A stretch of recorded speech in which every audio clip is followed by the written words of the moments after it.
So the paper I'm going to present is joint work with Lana Mira from Cardiff Business School, and I believe she's in the audience, so she's going to answer all of the difficult questions today. And the other course on this paper is Ira Mansari, one of our joint former PhD students. So first of all, going to motivate this research. So this is a paper which looks at earnings management. And just to be on the safe side, I'm going to define what I mean by earnings management. So these are changes made to reported earnings by the insiders, the management. And these changes are typically made to change the reported earnings, possibly to mislead certain stakeholders, including the shareholders, and also in some instances to affect possible firm outcomes. So this paper fits into a very mature literature on earnings management. And there's also a branch of that literature which looks at family firms. And what that literature seems to suggest is that family firms practice less earnings management than non-family firms. So that's generally, I think, the agreement in that literature. And we're going to look at a very specific case, which is the reappointments of founder CEOs in family firms. And we're going to see that in this case, there are actually incentives to practice more earnings management compared to other family firms, but also to non-family firms. So we study earnings management in family firms that are listed on the stock market. And very important, these are firms whose existing CEO is a member of the controlling family. And we look at actual changes in CEO, but we also look at reappointments of the incumbent, the current CEO.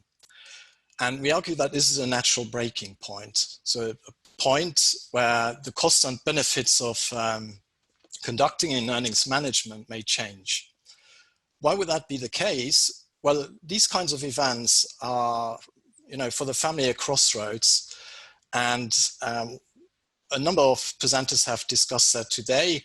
So there's a crossroads here between the family appointing a professional CEO, so changing the nature, the status of the family firm. Or alternatively, the family can just carry on as the status of a family firm. And it's going to be a family firm which is going to be managed by consecutive generations of that firm. So we believe that when the founder CEO comes up for reappointment, then they've got incentives to practice upward earnings management in the year before their appointment or reappointment. And we believe that there's at least 3 reasons why this might be the case. First of all, we believe the founder CEO is different from another family CEO. So the firm is their baby.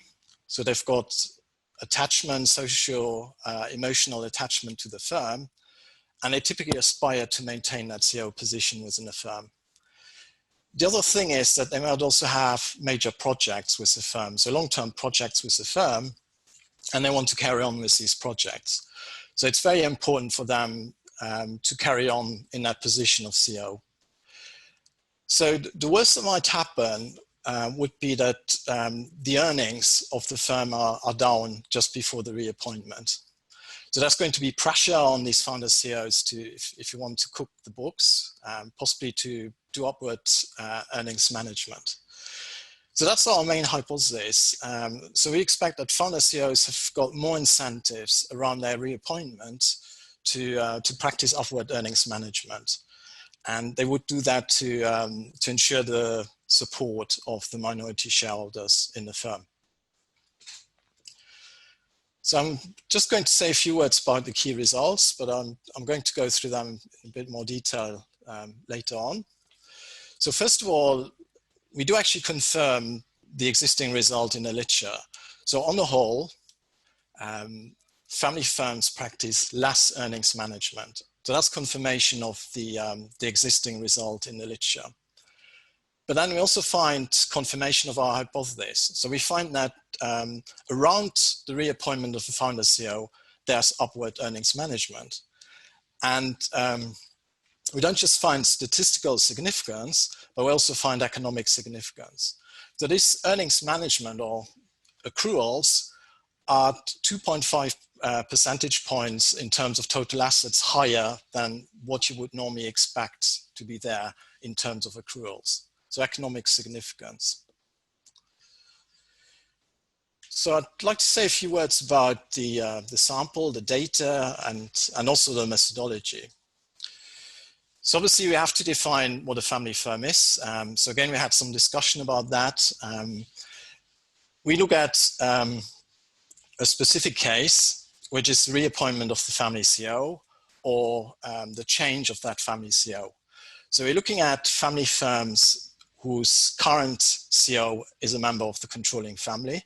So that's the specific condition to this research design or this research question. We also have a threshold in terms of control. So we expect that the family is, first of all, the largest shareholder, and then secondly, controls at least 25% of the voting equity. So control, not ownership. And we also expect the family to be the largest shareholder for at least half of the period of study. And the period of study is 2001 to 2016. So what we do is we start with the entire population of listed firms, and we look at 3 different countries with 3 different corporate governance systems. So that's France, Germany, and the UK. So again, we do that from 2001 to 2016. We exclude financial firms. We also exclude firms that have only their preference shares listed. So we include other firms with dual class shares, but the 2 classes of shares would need to be listed. And we also exclude firms that have got missing data in terms of their total assets. So we're interested in the reappointment of the current family CEO or the possible change of that current family CEO. So that's what we call an event. So we only retain those firms where there's a reappointment or an actual change of the CEO. And we also get rid of firms where it's not clear when that change happened. So it was an unclear event date. So we end up with slightly less than 800 events in 613 firms.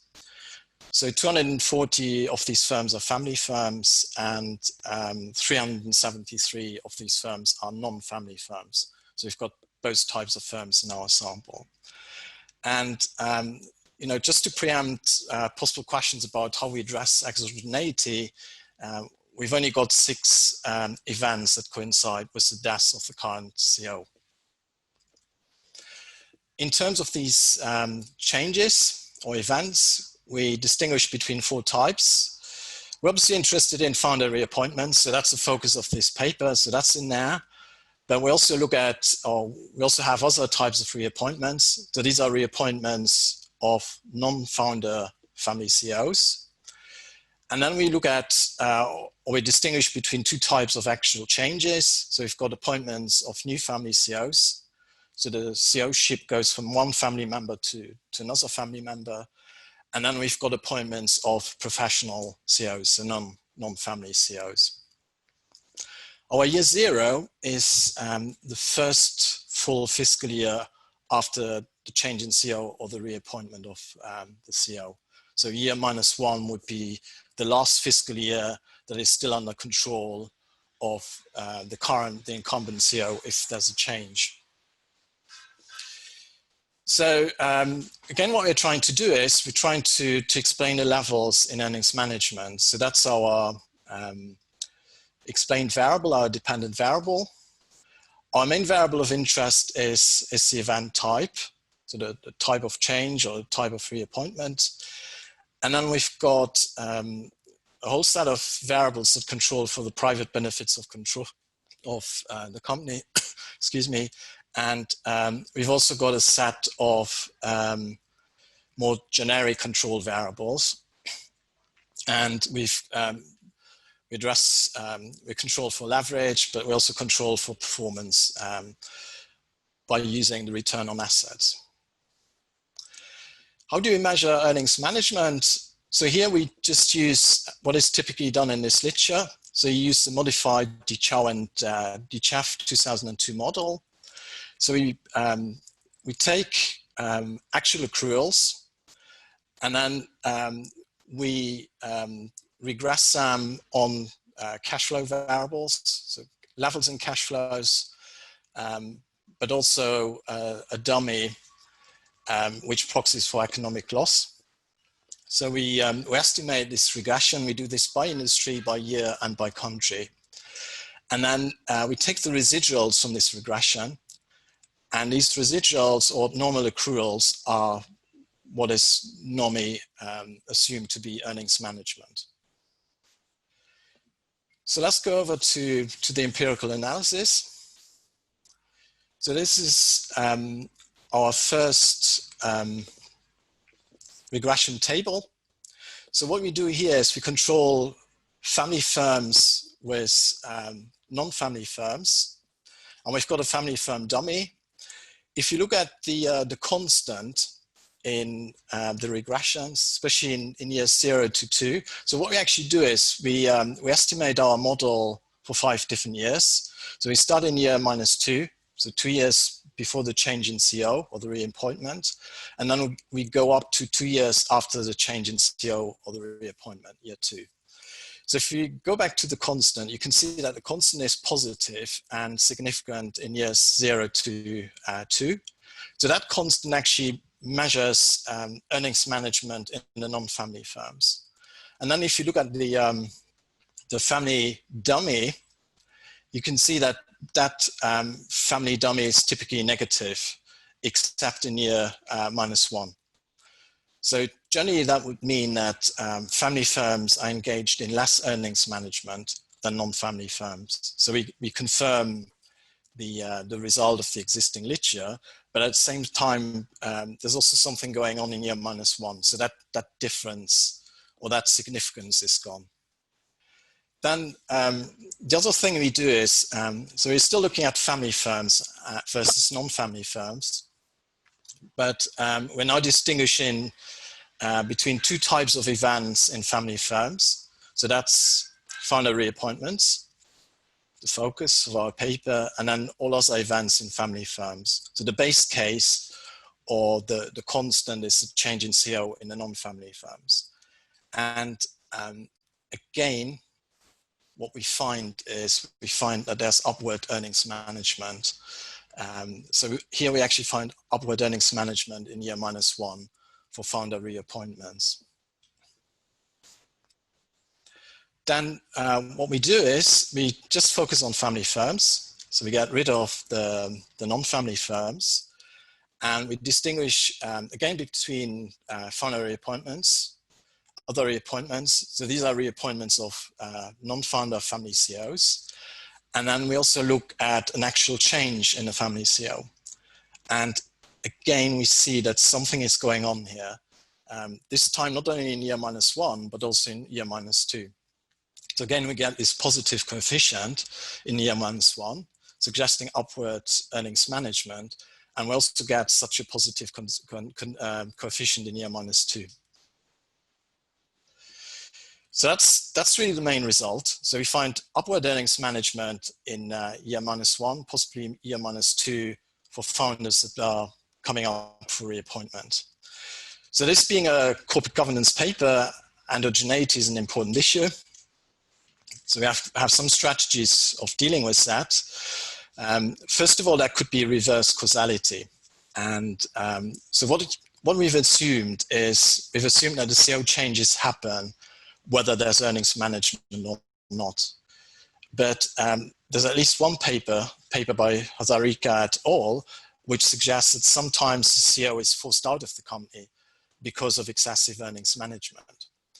And that paper actually finds that the sign of the earnings management doesn't matter. So it doesn't matter whether the profits are managed upward or downward. What matters is the size of the earnings management. So shareholders don't like earnings being managed because that reduces earnings quality. So it reduces the informativeness of accounting figures. And typically, in these cases, there's going to be pressure for the CEO to leave the company. So how do we address this reverse causality?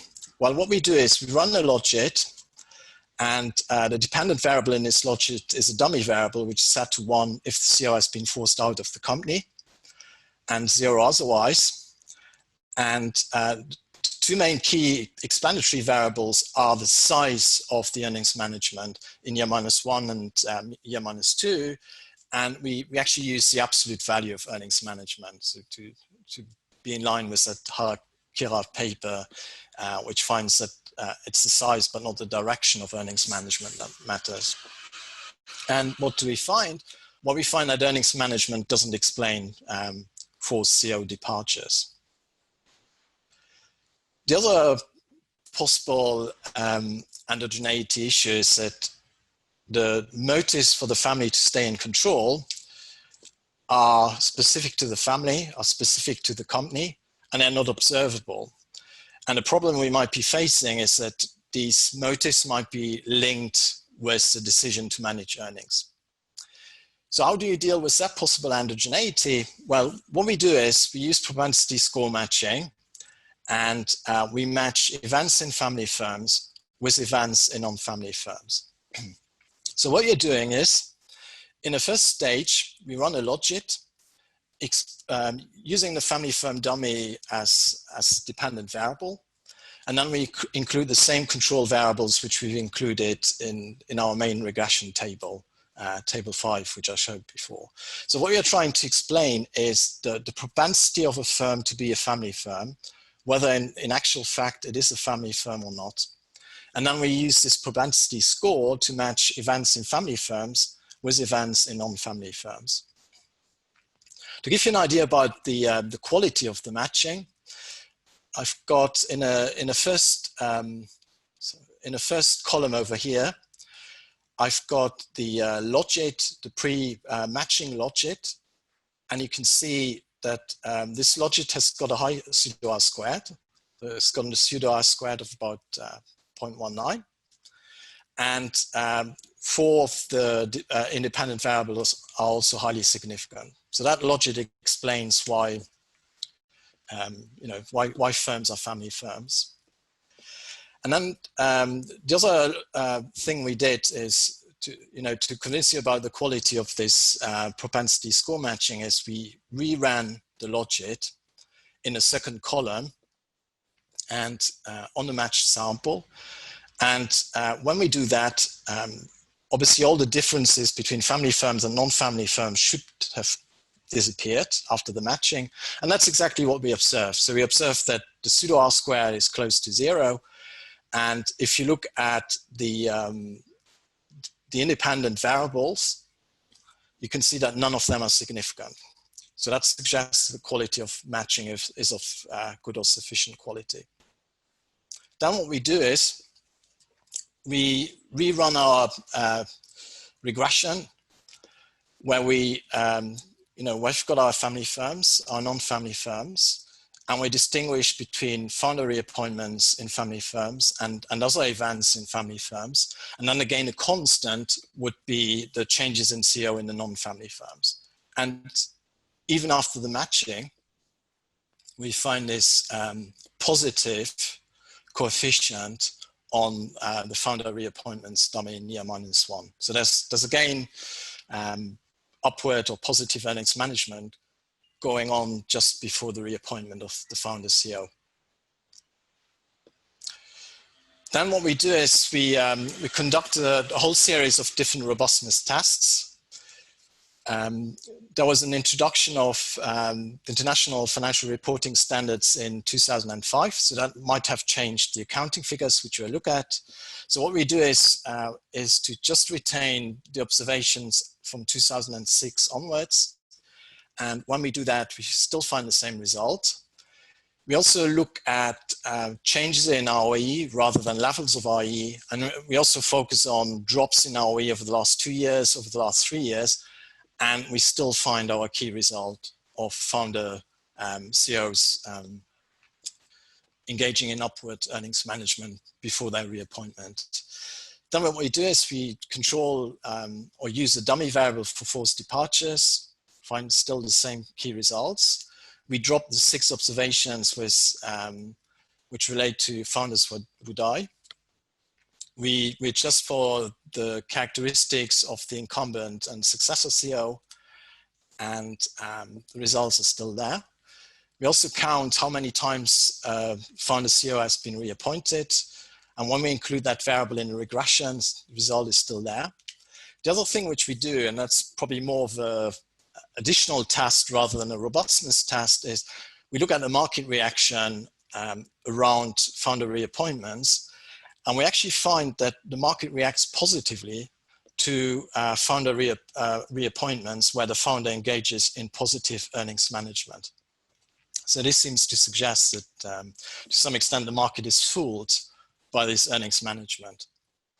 The other thing we do is, this could be driven by the CFO, the Chief Financial Officer. And in that case, it might matter whether the CFO is part of the controlling family or not. So we adjust for that, we include a dummy, and we don't find that that dummy is significant. So it is really the CEO, the founder CEO, was behind this. So to conclude, this paper looks at earnings management. It looks at earnings management around CEO reappointments and new CEO appointments. What we did is we looked at listed firms, French, German, and UK firms, and we focused on family firms with an incumbent family CEO, very important. And we found that founder CEOs are more likely to engage in upward earnings management than family firms and non-family firms around their reappointment. So that's really the main key result of this paper. And I think that's all I had to say. I'm not entirely sure what I've done to my screen, but I'll try and get back to a more normal view. But that's my presentation. Thank you. Okay, great. Thanks a lot, Mark. Thanks for the presentation. So now the academic discussant is Bogdan Stăcescu, who is joining us from Norway, from BI, Norwegian Business School. So, Bogdan. Hello. So if I can share my screen.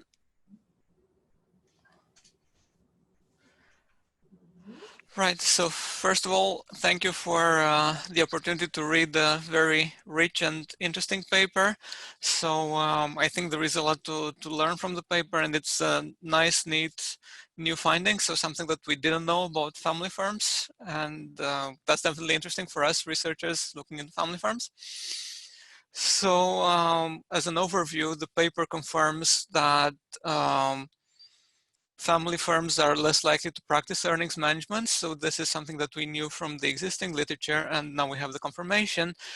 But on top of that, it finds that there is evidence of earnings management prior to the reappointment of founder CEOs, which is something quite interesting and that we were not aware of. And the potential explanation, which is suggested in the paper, is that founders try to maintain the social emotional wealth which is invested in the firm, and they want to make sure that the firm looks nice at the time of the reappointment so that they keep their position and they protect that particular social emotional wealth.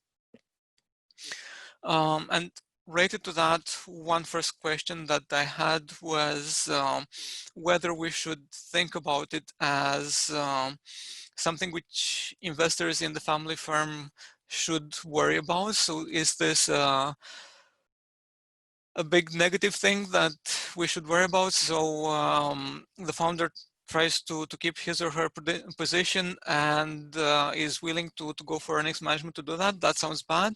Or is that just a minor thing? So the social emotional wealth is part of the welfare of the founder, but it's not going to reduce the welfare of investors in the firm. And then as a result, it is something which is very interesting, but it's not necessarily something that investors necessarily should worry about.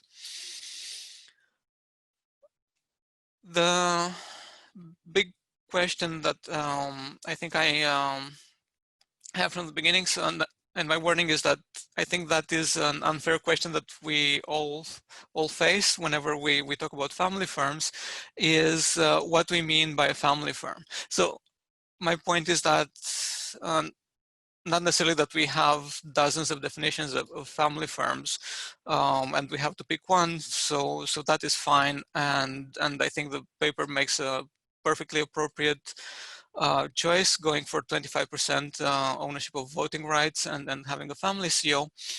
My question is, should we think about founder managed firms as entrepreneurial firms or family firms? So the thing that we do not observe here is whether founders are actually planning for this firm to be a long-term family firm. So what they want to preserve is social emotional wealth for the family over generations.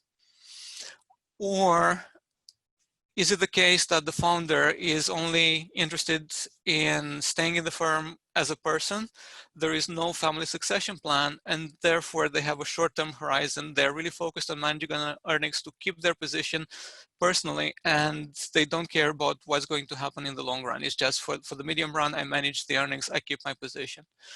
So I know that is a perfectly unfair question because it's something which is unobservable, but I think it's an interesting question that could be addressed in the paper. So is this social emotional wealth and long-term investment, or is it closer to traditional earnings management by traditional managers? And I think the link to the recent paper by Anderson et al. Is very interesting here, because they also find that it's founders that behave badly. So they're a bit special among family firms. That's where we have evidence of bad behavior. So maybe these are not really our typical well-behaved, long-run oriented family firms. And perhaps as a small idea here, one could distinguish between the situation where the family is just one person who is also the founder, or cases in which beside the founder, we also have other family members involved. So that would help distinguish a little bit between entrepreneurs and family firms. A small related thing is how should we interpret the family wage? So I think it's a very interesting measure that you have in there. So should we interpret that as family firms which are really dependent on minority shareholders, so they've stretched the family capital as much as they could, and therefore they really need to impress minority shareholders? Or is it families that have the control and they don't really care about minority shareholders given the dual structure? And then also a bit related to that, how should we think about family versus non-family successions in terms of the time horizon? So for instance, if there is a succession within the family, that will not be a reappointment, but that could be part of the family's long-term plan of managing the firm. So that could be a distinction in terms of how much I worry about the reappointment, because some of the family succession should be part of regular family succession plans. Then I had a question about the benchmark. So it's very nice that you're looking at 3 different countries. So apart from giving you a larger sample, that also allows you to show that your results hold across across borders. But another nice thing about these countries is that they have typical limits for the mandate of a CEO. So one should expect a reappointment on a regular basis, typically after 3, 5, or 6 years, depending on the country. And then I was wondering whether that could be useful in looking at reappointments in non-family firms as a benchmark. So we have a non-family CEO in a non-family firm. We know that 5 years are up. We know that people are thinking about reappointment, and I'm wondering whether that could be a useful benchmark in your paper. So that's something that you're not looking at right now. Then I was also wondering, related to the idea of entrepreneurial firms versus family firms, whether later generations reappointments might be a useful benchmark here. So if we are in later generations, that is obviously not really an entrepreneurial firm. So this is more likely to be a typical family firm succession. Or reappointments. So it might be something to a comparison that you might discuss in the paper. So I know that you have the information and you talk about first versus later generations. And then another interesting case, speaking of benchmarks, which you did distinguish, and as I said, the paper is very rich, and this is something very interesting.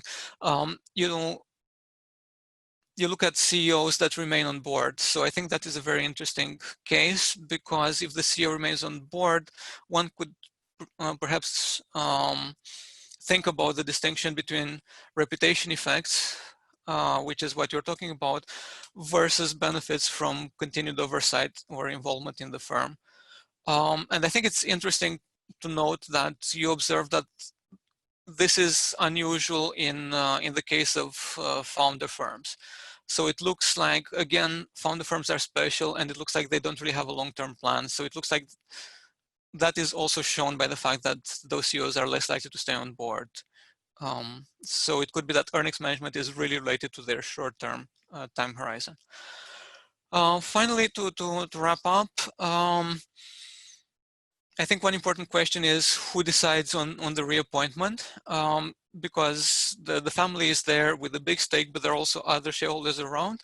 And if the sample is big enough, it might be interesting to distinguish between families that have a majority of the voting rights, and therefore the reappointment is not really fundamentally decided by the minority shareholders, versus cases in which basically it's a decision within the family, because the family controls the majority of the voting rights. And I think related to that, so it's very nice that you do the difficult task of looking for forced departures. And I think one interesting question is whether forced departures are the result of family conflicts, which is more likely if the family has a majority of the voting rights, or conflicts with other shareholders. So looking at family ownership would allow you to distinguish between those two cases. Finally, related to incentives, so that would be another paper looking at CEO compensation, but I think you could say a little bit about what you think in terms of CEO compensation and incentives. So for instance, we know that the big boss behavior might be related to incentives. So a new CEO is coming in, and then the new CEO might want to paint a really bad picture of the firm to reduce the strike price for the options that they're getting, for instance, when they take over the position. So I'm wondering whether there could be a situation like there is some probability that I will keep the job, there is some probability that I won't keep the job. Even if I lose the job, I want to leave a firm which is looking good, so that when I leave the firm and I wrap up my stock positions, my options, the firm is still looking good, and therefore I depart with the larger financial wealth rather than social emotional wealth. And finally, to wrap up, so I think you also have, I mean, the information is there, the setup is there. I think your setup is also perfect to perhaps look for evidence of private benefit extraction. Maybe some of these family CEOs and controlling families are extracting private benefits, and they just stop for a brief moment prior to the reappointment, and then following year is really negative just because they revert to their usual practice of private benefit extraction. And I think you basically have the setup which is also used in Bertrand and Mullinaiten to identify tunneling. So since the setup is there, it might be just one easy step to look into that. Okay, so once again, a very interesting paper. I really enjoyed reading it, and it's a highly recommended read. Okay, so that's what I had to say. Okay, thanks, thanks, Bogdan. So Mark, maybe you have some immediate comments, and then we'll go to the practitioner discussion. Okay. Thank you very much, Bogdan, for this very detailed and very helpful discussion. I actually think that your first two questions are not unfair. So I think they're very good questions. So should investors worry about this, and whether we should also distinguish between entrepreneurial firms and other family firms. We've done some additional work, which is not yet in the paper, and this goes into the direction of a paper which was published by Miller et al. 2011, Journal of Management Studies. And what they do is they distinguish between what they call lone founder CEOs. So these are CEOs that are in a firm, but there's no family involvement via ownership or management. And the other type of founder CEO they distinguish is where there's family involvement via ownership. And what they find is, in terms of performance, that the lone founder CEOs perform much better than the family founder CEOs. And we did a similar distinction in terms of earnings management, and we found that the earnings management, this upward earnings management, is done by these family founder CEOs rather than the lone founder CEOs. And I think that makes perfect sense, because they are the ones that want to transfer the firm to new generations of the family, whereas the lone founder CEOs, they're just like normal entrepreneurial firms, and they just want to maximize the shareholder value of the firm. So I think that's probably the main thing I wanted to say. But thank you very much for all the comments. They're really, really useful. And Lana, if you've got anything else to add, which I might have missed out. Hi, everyone. Thank you very much, Bogdan, once again for your useful comments. As Mark said, I think all of them are fair, and we thought about them, some of them, and we tried to see if we could test them. So definitely, I think we could also think about future performance. What happens to the CEOs that engage in earning management? What happens to the performance of the company after the event? And CEO remuneration is a potential avenue for us as well to possibly link it. We thought about this, linking CEO options and earning management. So possibly we will look into this as well. But otherwise, thank you.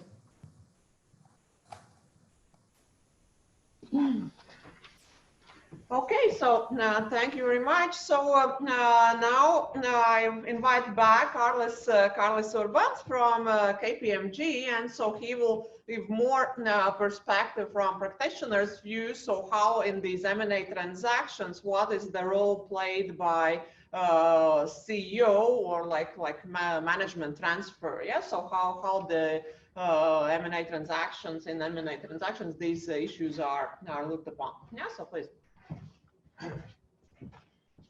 Yeah, thank you very much.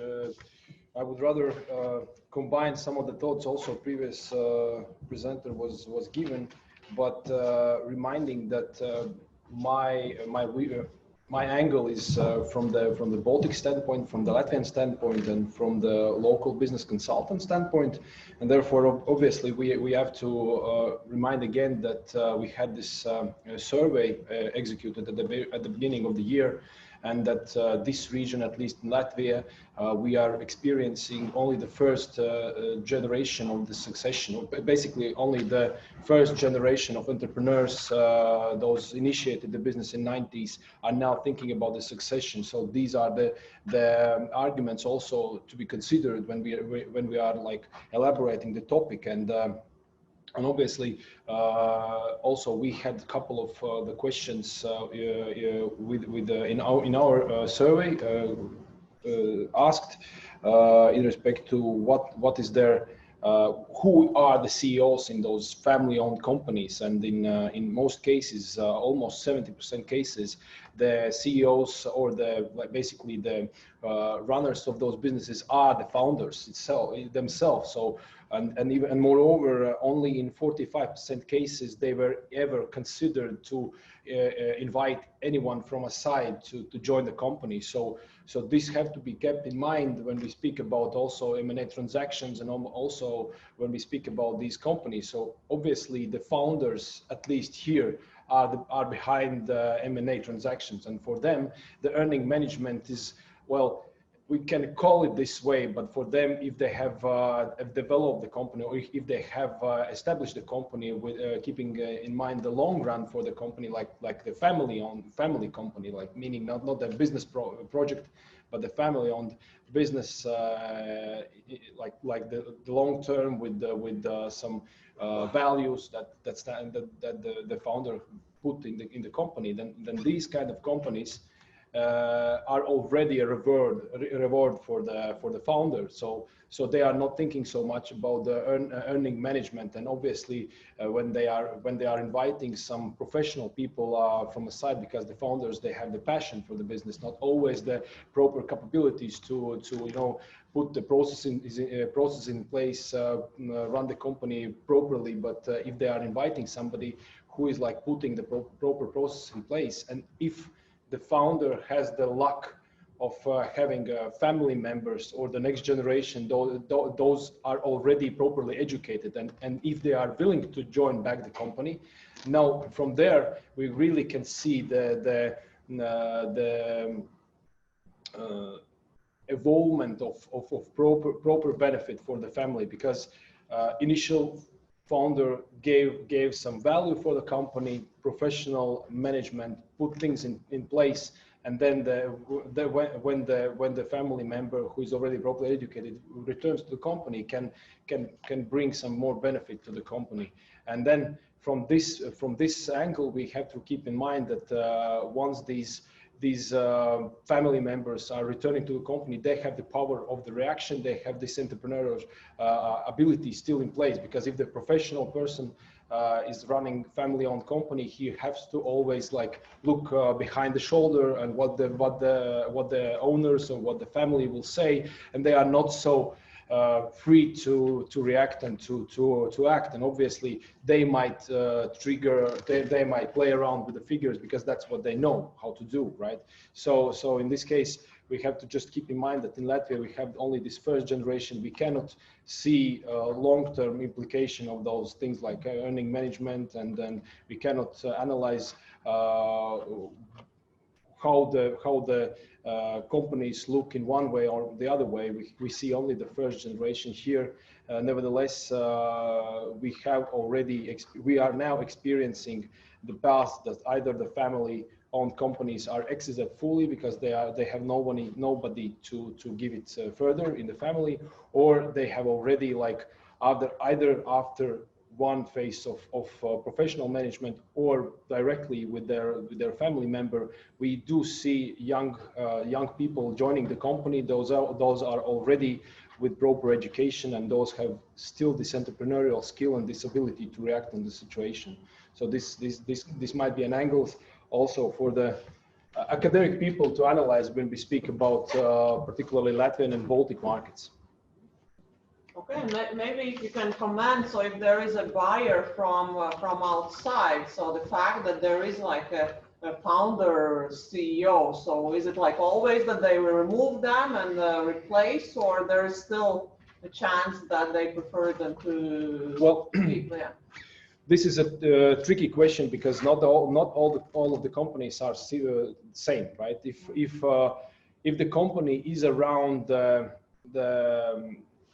contacts of the founder, and the founder basically is the company, that might be even a problem to have an M&A transaction at all.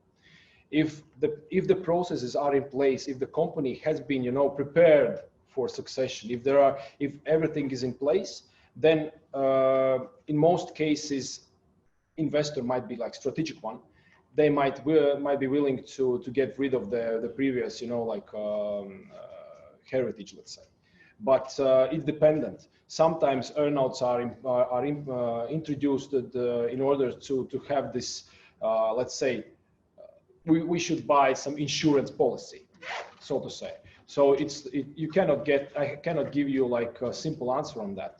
It's just, what is the fact is, if the family-owned business, which is not like big enough to create proper processes over here, they might have challenges to have M&A transaction at all, because strategic investors might be scared of having the situation when they are buying out the company, putting professional CEO in place, and the clients are leaving because just there are not the same people in the company anymore. That might be situation, and as I said previously, at least my observation is that in most cases, at least here, family businesses are not exited; they are given up. So it means if they are given up, there was some reasons whether he could not, he has no resources. In most cases, they had no proper resources to have this competition against the others. If they will get the resources, we have a risk. So not so simple not so simple question. It might be easier if there is established processes, and then obviously nobody wants to have the previous owners, especially family, because they are not only professional management. They have certain emotions around the business. They have these values, the visions, which is hard to manifest in new setting. Okay, so thanks, Carlos.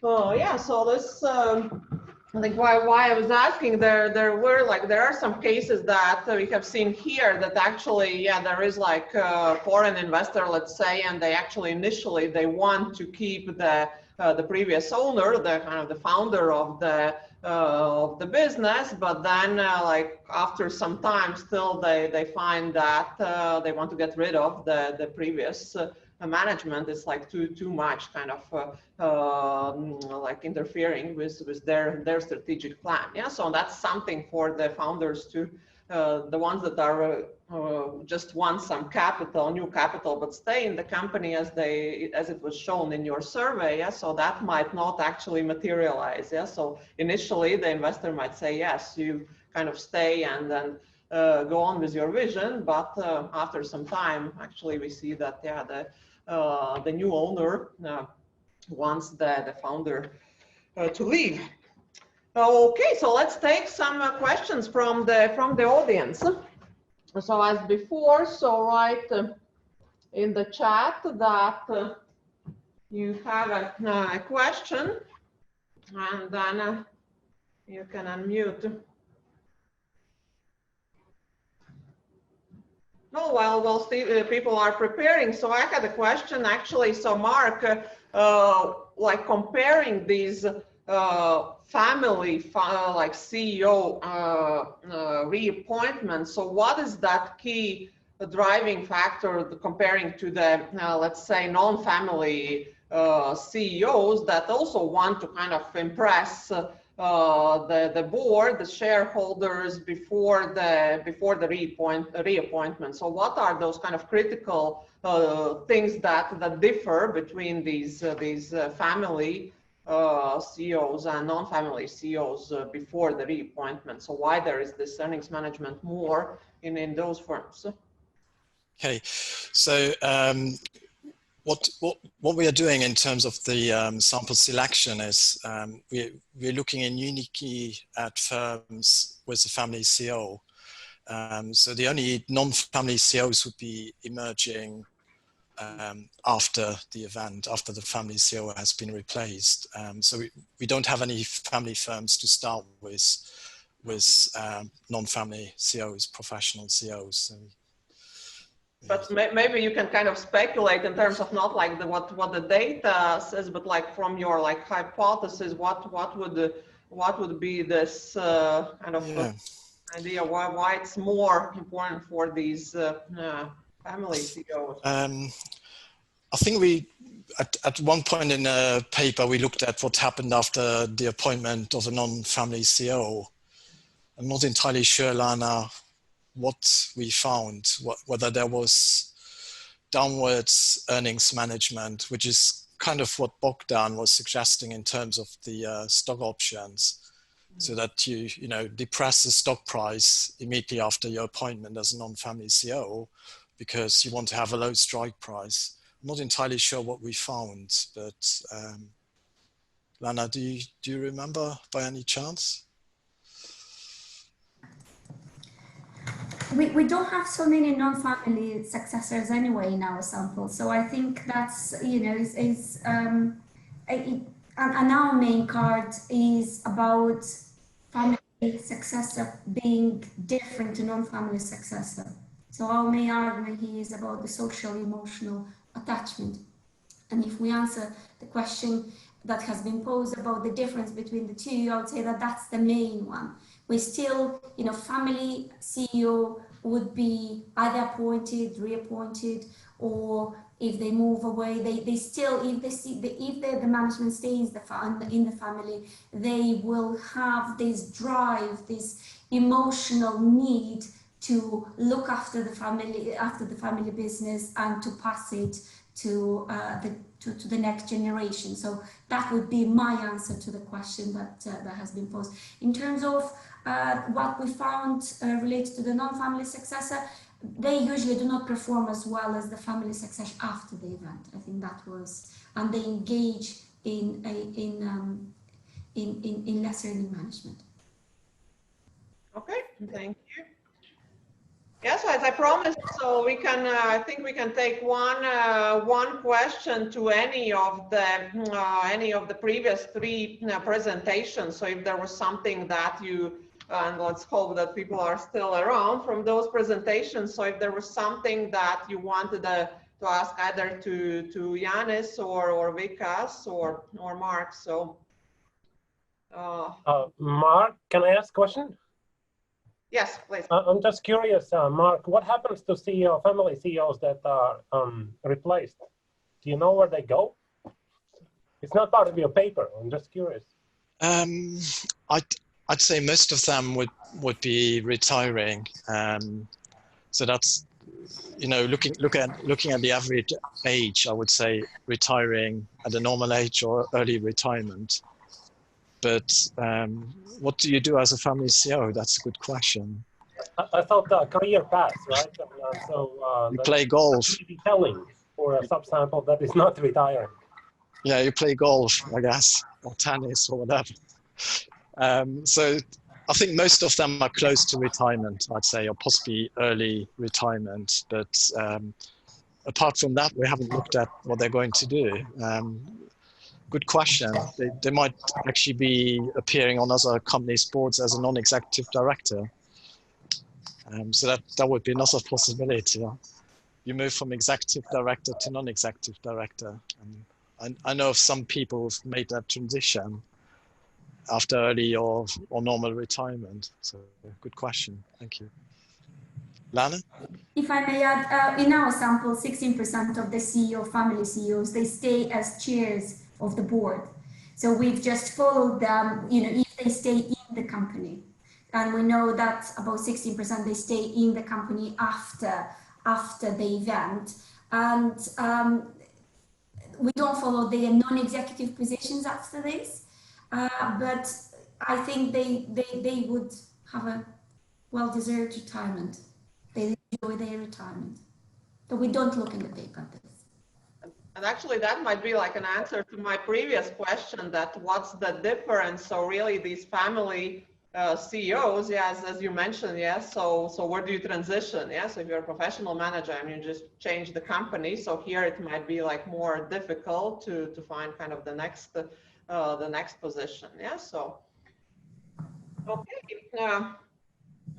So no more comments. So thank you all the presenters and discussants. And now let's have a break and we come back at 4:55. That's Riga time. So it's in 10 minutes. After 10 minutes. Yeah. So then we'll have the session on the very interesting study on the capital markets union and the IPO markets as well. Yeah. So I'll see you.